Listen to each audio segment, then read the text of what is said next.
Hello દોસ્તો, mini વ્લોગમાં તમારા બધાનું સ્વાગત છે। તમને બધાને ખબર છે આજ ઉત્તરાયણ છે। હું અને મારી બેન ફાફડા જલેબી લઈ આવ્યા હતા। મહેક ચા પીતી હતી। પછી હું રેડી થઈ ગઈ કેમ કે જવાનું હતું ટેરેસ પર મારી ફ્રેન્ડને ત્યાં। પછી હું ગાતી હતી સોંગ જોવો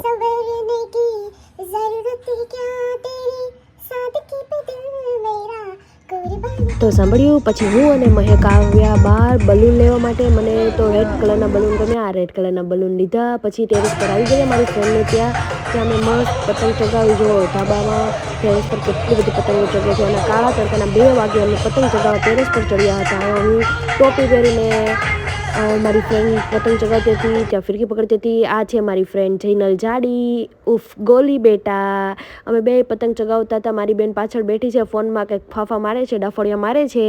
પછી જો મને આંગળીમાં વાગી જાય છે પતંગ ચગાવતા ચગાવતા। મને આવડતી નથી। કોકને કીધું કે ભાઈ ચગાવી દે મને પતંગ, અને પછી અમે પતંગ ચગાવી। એમાંય મેં તો 3-4 વાર પતંગ ચગાવીને કાપી નાખી। પછી કંટાળીને મેં પતંગ મૂકી દીધી। એ પછી જીનલ જાડી કે હવે તો મારે રહેવું નથી ભાઈ, મારાથી નહીં રહેવાય, હું અહીંયાથી કૂદી જાઉં છું। મેં કીધું ના બેન, એટલી પતંગમાં કંઈ કૂદવાનું ન હોય, ચાલ આપણે જમવા જઈએ। પછી હું અને જીનલ જાડી બંને આવી જઈએ છીએ જમવા માટે। અમે બહુ બધા ફ્રેન્ડ હોઈએ છીએ, અમે બધા જમવા આવે છીએ। મંચુરિયન અને પાલક પનીર મંગાવ્યું છે, ગોટાળો મંગાવ્યો છે। અને જીનલ જાડી ને મારી બેન જો ગપ્પા મારે છે, વાતું કરે છે। પછી આવી ગયા બહાર। ત્યાં જો ચંદામામાં કેટલા મસ્ત દેખાય છે। આ જીનલ જાડી જો શું ગોલી બેટાને ઘરે જવાનું કહું છું પણ સમજતો જ નથી। જોની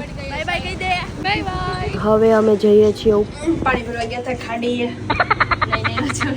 ઘરે આવીને મહેક કહે છે કે તે મહેંદી મૂકી છે, મારે મહેંદી મૂકવી છે। બસ આવો જ રહ્યો અમારો આજનો દિવસ। તમારા બધાનો દિવસ કેવો રહ્યો જરૂર બતાવજો। ગુડ નાઇટ, બાય બાય, જય શ્રી કૃષ્ણ।